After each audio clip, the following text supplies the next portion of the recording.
नीतीश कुमार की बुद्धि भ्रष्ट हो गई है, उन्हें बिहार छोड़कर नहीं जाना चाहिए। ये बातें पूर्व मुख्यमंत्री राबड़ी देवी ने कही है। पटना के पत्रकारों से जब आपकी बातचीत होगी तो सधी हुई भाषा में नीतीश कुमार को लेकर वो यही कहते हैं कि वो अपने एलिमेंट में नहीं हैं, यानी कि अपने से वो सोच समझ नहीं पा रहे हैं। लेकिन तय क्या है?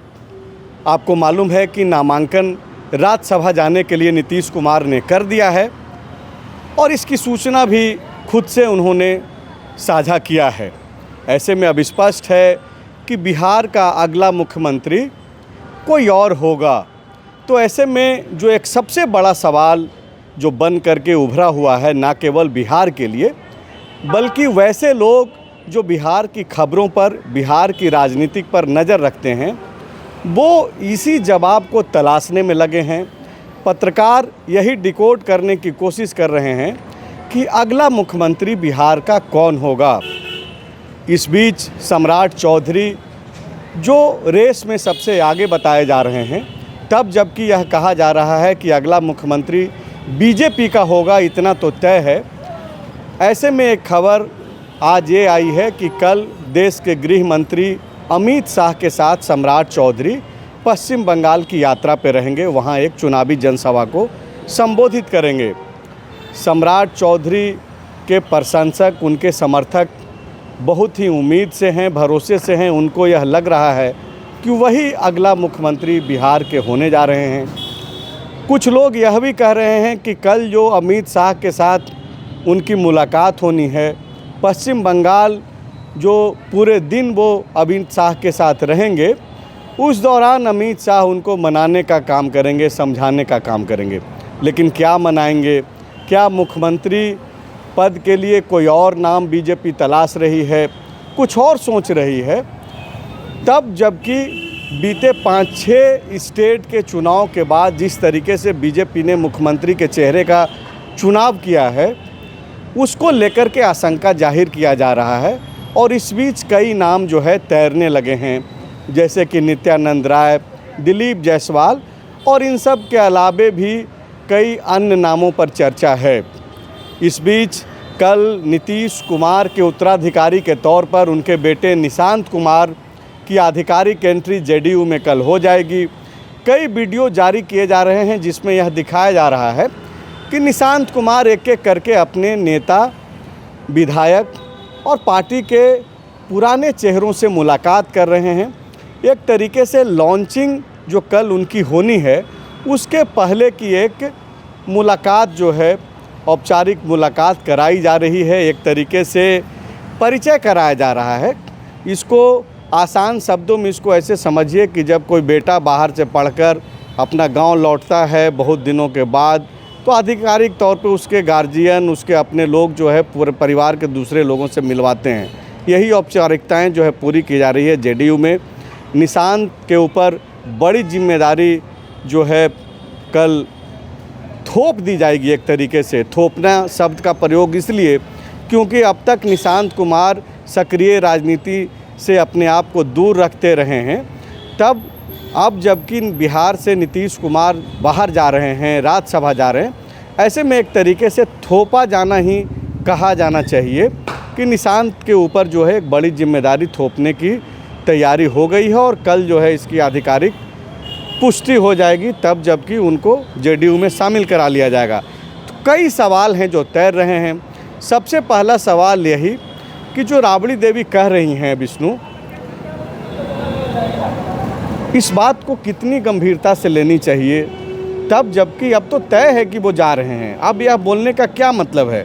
हालांकि ये भी सही है कि लालू परिवार जो है, जब भी ऐसे मौके आते हैं, ना केवल नीतीश और उनके बेटे को लेकर के, बल्कि चिराग पासवान भी जब संकट से गुजर रहे थे, तब भी उस परिवार के साथ लालू परिवार खड़ा हुआ दिखाई पड़ता रहा है बयानों के जरिए। इस बार भी वही देखने को मिल रहा है। राबड़ी देवी जो बोल रही हैं, मैंने जिक्र किया कि पटना के पत्रकार भी एक तरीके से सधी हुई भाषा में वही बोलते हैं कि वो अपने एलिमेंट में नहीं हैं। क्या राबड़ी देवी की अपील या फिर जो जेडीयू में जो राबड़ी देवी की जो भाषा बोल रहे हैं लोग कि बिहार से बाहर नहीं जाना चाहिए, क्या आपको लगता है कि चांसेस है कि इस पे विचार हो सकता है? वक्त है, क्योंकि बोला जा रहा है कि अभी तो चुनाव का रिजल्ट आएगा, उसके बाद भी समय रहेगा। आप इसको कैसे देखते हैं? पहला सवाल तो यह है, बाकी का सवाल फिर देखिए, अब तो बहुत वक्त बचा नहीं है। हाँ। और जिस तरीके से वक्त को साधने की कोशिश हुई है, जिस टाइम एंड स्पेस को साधने की कोशिश हुई है भारतीय जनता पार्टी की ओर से, इस मौके का इंतज़ार, क्योंकि उनके स्वास्थ्य को लेकर के खबरें कोई हाल फिलहाल से चलने नहीं लगी हैं। जिस तरीके से लालू प्रसाद की पत्नी या राबड़ी देवी ये जब कह रही हैं कि उनका माथा भ्रष्ट हो गया है या दिमाग भ्रष्ट हो गया है, तो वो एक आम बोलचाल के अंदाज में जिस परिवेश से, जिस परिपाटी से आती हैं और जिस तरीके का नाता रिश्ता भी एक दूसरे के साथ रहा है, मतलब भाई बंधु का भी और भौजाई देवर का भी, तो वैसी स्थिति में वो कुछ भी बोल सकती हैं। और नीतीश कुमार भी उनको लेकर के जो कुछ बोला वो तो सदन के भीतर भी बोला और किस तरीके से उस पर पूरा एक बवाल छिड़ा। मगर उसके साथ ही साथ ये बहुत असहज रिश्ता नहीं है, बहुत सहज रिश्ता है। और जिस तरीके से इस दौरान नीतीश कुमार का बिहेवियर रहा है मौके बे मौके, वो ऐसे और मौके देता है दूसरों को ये बात कहने के लिए। और उनकी अदावत कहें कि वो भारतीय जनता पार्टी के साथ ज़रूर है, और भारतीय जनता पार्टी को ही एक तरीके से आक्षेप लगाते हुए वो कह भी रही हैं कि वो लोग ले जाना चाहता है इनको बिहार से बाहर, ये नहीं जाएं, इनका दिमाग भ्रष्ट हो गया है। तो इस तरीके की बातों के बीच में अब मौका बचा नहीं है। मतलब वो अपनी ओर से ज़रूर वो चाहती हैं, क्योंकि ये जो जयप्रकाश नारायण के आंदोलन से निकली हुई तमाम जो पीढ़ी है या जो चेहरे हैं, मसलन लालू प्रसाद, नीतीश कुमार, रामविलास पासवान, या जिनकी लिगेसी जाकर के जुड़ती है कर्पूरी ठाकुर से भी, तो सब एक ही पार्ट ऑफ द फैमिली हैं। तो सब एक दूसरे के साथ रहते रहे हैं, अलग थलग भी रहते रहे हैं, मगर एक दूसरे के खिलाफ जाने वाला, एक दुश्मनी वाला कोई पूरा भाव, राजनीतिक प्रतिद्वंदिता रास्ते खुले रहे हैं, चाहे बयानों में जो भी तीखापन दिखे। क्योंकि आपने देखा होगा अभी हाल फिलहाल ही वो वीडियो कितना वायरल हो रहा था, जिसमें खुद जो है नीतीश कुमार माफ़ी मांग रहे हैं। और माफ़ी किससे मांग रहे हैं आकर के? माफ़ी वो मांग रहे हैं कि राबड़ी देवी, हमसे गलती हो गई, किस तरीके से हम जो है तमाम तरीके की चीज़ें, पुराना वीडियो है। तो यही सारी चीज़ें चल रही हैं पैरेलली। और जो उनका कहना है, वो मौके पर चूँकि मीडिया कर्मियों ने उनसे एंगेज करना चाहा, उनसे एक बात करनी चाहिए, तो फिर उन्होंने यही बात स्पष्ट रूप से कही कि भाई वो ठीक नहीं है एक तरीके से, और भारतीय जनता पार्टी वाले उनको जोर ज़बरदस्ती से ले जा रहे हैं। तो ऐसी स्थिति में जब बिहार में नीतीश कुमार नहीं होंगे, तो संवाद के रास्ते फिर किससे खोलेंगे? क्योंकि वो एक पिछली पीढ़ी है। यदि आप देखेंगे, राबड़ी देवी जिस सहजता से नीतीश कुमार के साथ इंटरेक्ट कर सकती हैं, क्या उसी सहजता के साथ वो निशांत के साथ इंटरेक्ट नहीं कर पाएंगी? निशांत तो वैसे भी इंटरेक्शन के मोड में, या जितनी इंट्रोवर्सी उनकी रही है, कि जितने इंट्रोवर्ट भाव के रहे हैं वो तो पहले से ही इतना कोई इंटरेक्शन नहीं होता है उनके बीच में। मतलब आप ये मान रहे हैं कि ये जो चैप्टर है नीतीश कुमार का, वो अब क्लोज हो चुका है?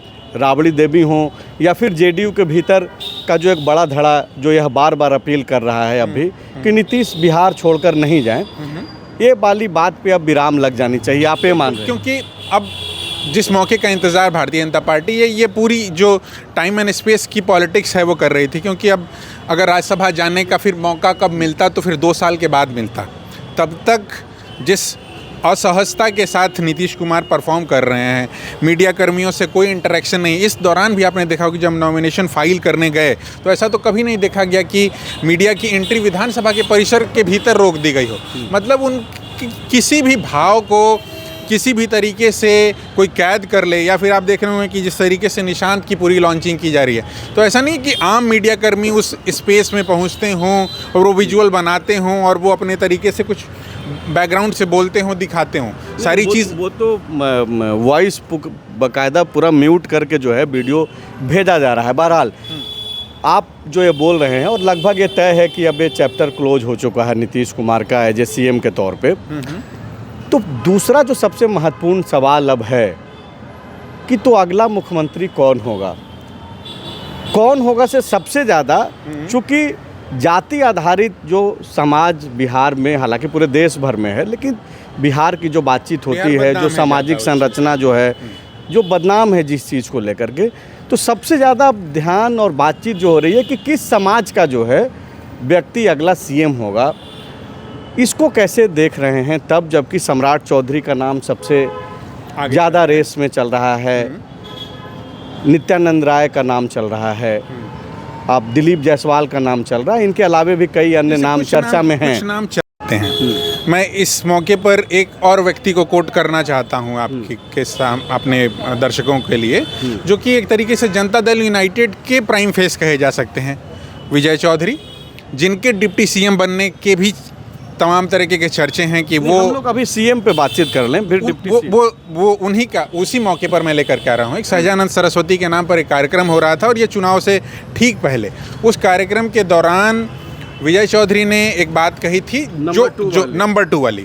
तो नंबर 1 प्राइम पोजीशन जो है वो नीतीश कुमार के साथ ही, नंबर 2 मतलब एक तरीके से जो इस तरीके के सीजन पॉलिटिशियन हैं वो भविष्य की राजनीति के लिहाज से अपनी गोटी, अपनी बिसात को सेट करते हैं। तो जब वो कहते हैं कि नंबर 2 जो कभी भी नंबर 1 की ओर आगे बढ़ सकता है, तो एक ओर तो सम्राट चौधरी सबसे आगे चल रहे हैं, जो कि मौका और परिस्थिति है। दूसरी ओर से दर्जन भर नाम हैं। वो दर्जन भर नाम ऐसे जिनकी रीढ़ की हड्डी या कहें कि मेरुदंड में इतना जोर नहीं हो कि वो जो केंद्रीय नेतृत्व है, मोदी अमित शाह द्वय जो है, उसको किसी भी तरीके से काउंटर या चैलेंज या जो कुछ वहाँ से कहा जाए, क्योंकि जो परिपाटी दिखाई पड़ रही है, जो पैटर्न दिखाई पड़ रहा है छत्तीसगढ़ के भीतर, जो आपको और किन्हीं राज्यों में, राजस्थान के भीतर दिख रहा है, मध्य प्रदेश, तो ऐसे नाम जो औचक हैं, जिनका अपना कोई मास बेस नहीं है, गुजरात के भीतर भी देख लें आप, उत्तराखंड के भीतर देख लें, ऐसे नाम जो कि उनका कोई मास बेस नहीं है, वो भारतीय जनता पार्टी के आधार पर, हालांकि बिहार मध्य प्रदेश नहीं है, बिहार उत्तराखंड भी नहीं है, यहाँ बहुत सारी चीज़ें आपको, क्योंकि इतने सारे कैलकुलेशन और इतनी सारी बातें जो हैं चुनाव के पहले भी थी, चुनाव के बाद भी हैं, नीतीश कुमार को इतनी मुश्किल के बावजूद भी हटा करके वो बिल्कुल फेंक नहीं पाए हैं। नहीं, तो मैं इसीलिए आपको आपके ही बातचीत पे मैं ला रहा हूँ विष्णु, कि बिहार मध्य प्रदेश नहीं है या फिर दूसरा स्टेट नहीं है, ये वाली भ्रम को तो बीजेपी ने तोड़ दिया।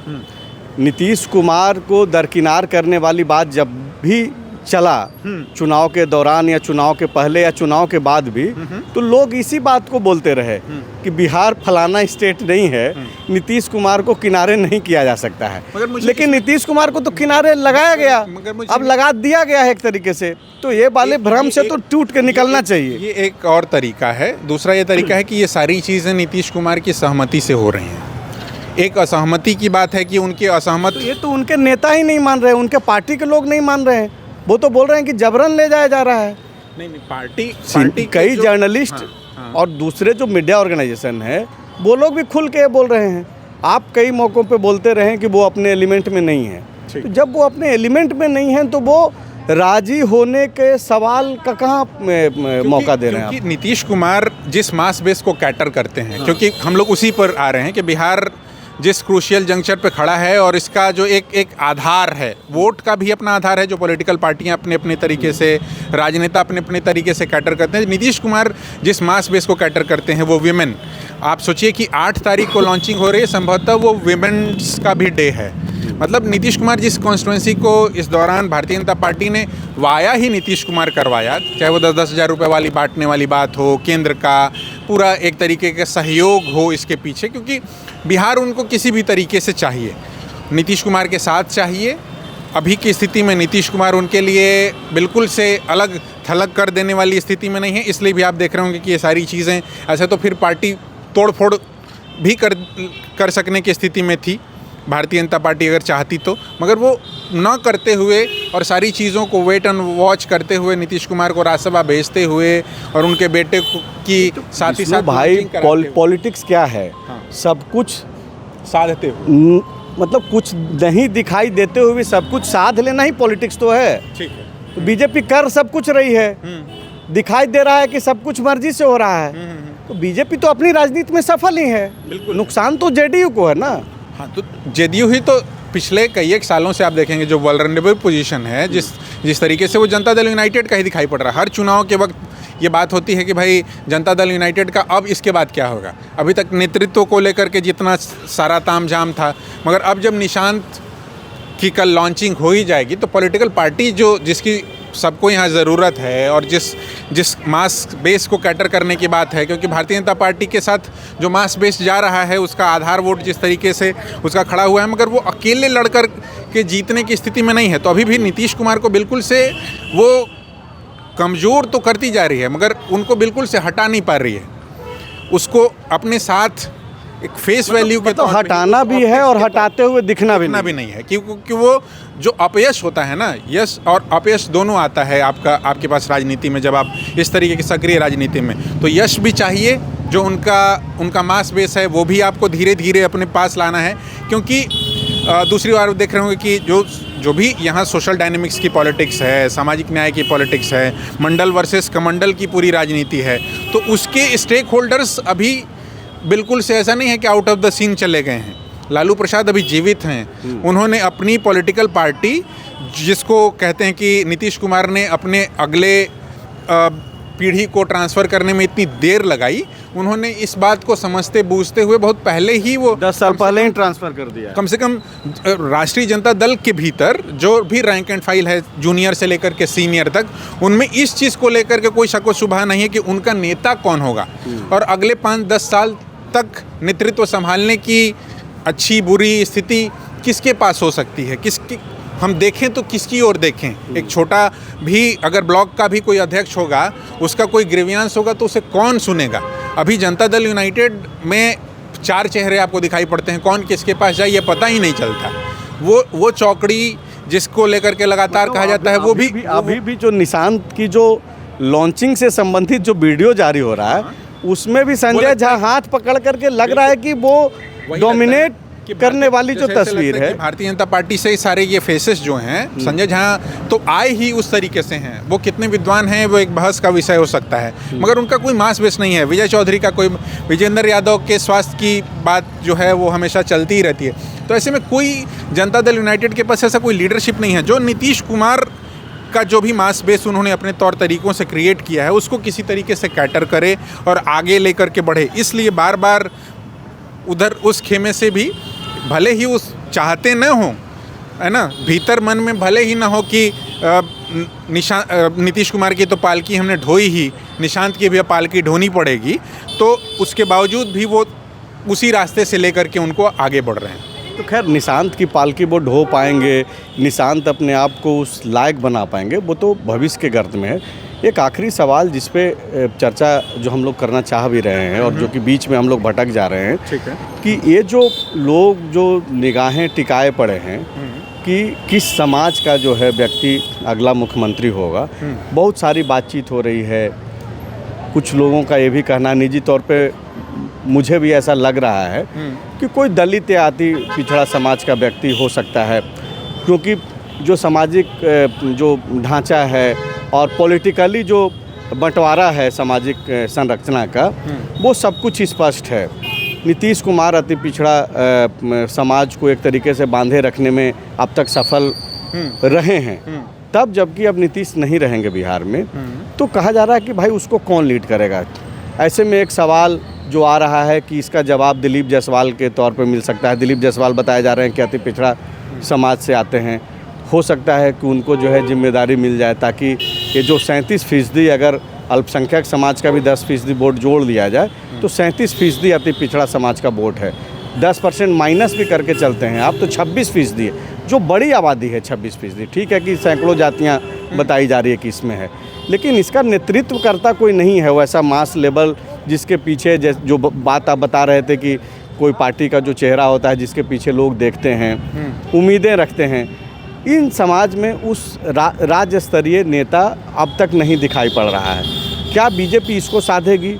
क्यों? क्योंकि स्वर्ण वोट जो है ऑलरेडी एक तरीके से फिक्स माने जाते हैं, वो कहीं जाने वाले नहीं हैं। दलित महादलित के लिए चिराग पासवान और मांझी ऑलरेडी उनके पास हैं, उनके सहारे बीजेपी को उनका वोट मिलता ही मिलता है। तो क्या आप मान रहे हैं या फिर आपको ऐसा लग रहा है कि इस पे भी विचार कर सकती है? बहुत औचक नाम भी आ सकते हैं, मगर हम या आप उसको गेस करने की स्थिति में नहीं है, कम से कम मैं नहीं हूँ कि मुझे या तो सम्राट दिखाई पड़ रहे हैं या फिर कोई ऐसा नाम दिखाई पड़ रहा है जिसको कोई नहीं जानता होगा। मतलब उसका अपना कॉन्स्टिट्यूंसी से बाहर शायद उसको जानता भी ना हो, मगर उसको ला करके इस तरीके से, क्योंकि सिर्फ निशांत को थोपने की बात नहीं होगी, फिर एक मुख्यमंत्री भी थोपा जाएगा और वो कहीं ना कहीं से डिक्टेशन लेगा, जो कि केंद्रीय नेतृत्व होगा भारतीय जनता पार्टी। डिक्टेशन तो सम्राट बन जाए या कोई और बन जाए, तय तो दिल्ली ही करेगा। अभी तो स्पष्ट है, इसमें कहाँ मतलब केंद्रीय जो जितनी भी जो राष्ट्रीय पार्टियां हैं वो तो दिल्ली से तय होंगी, इसमें कहाँ सवाल है।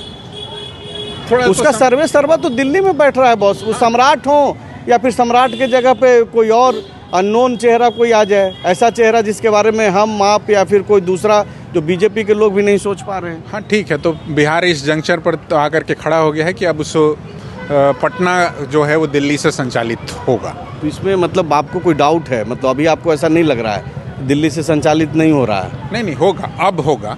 नीतीश कुमार के बाद जो पिछले 30-35 सालों से नहीं हो रहा था, अब वो होना शुरू हो जाएगा, चाहे वो सम्राट हों, क्योंकि ये तो अब स्पष्ट है कि बहुत भारतीय जनता पार्टी अपनी जिन तमाम कोशिशों में थी वो एन के प्रकार अब सफल हो गई है। तो अगर मुख्यमंत्री उसका होगा, चाहे वो कोई भी होगा, अब वो डिक्टेशन दिल्ली से आएगा और वो उसको उसी एजेंडे को लेकर के आगे बढ़ेगा। एक आखिरी सवाल है, कल क्या हो सकता है?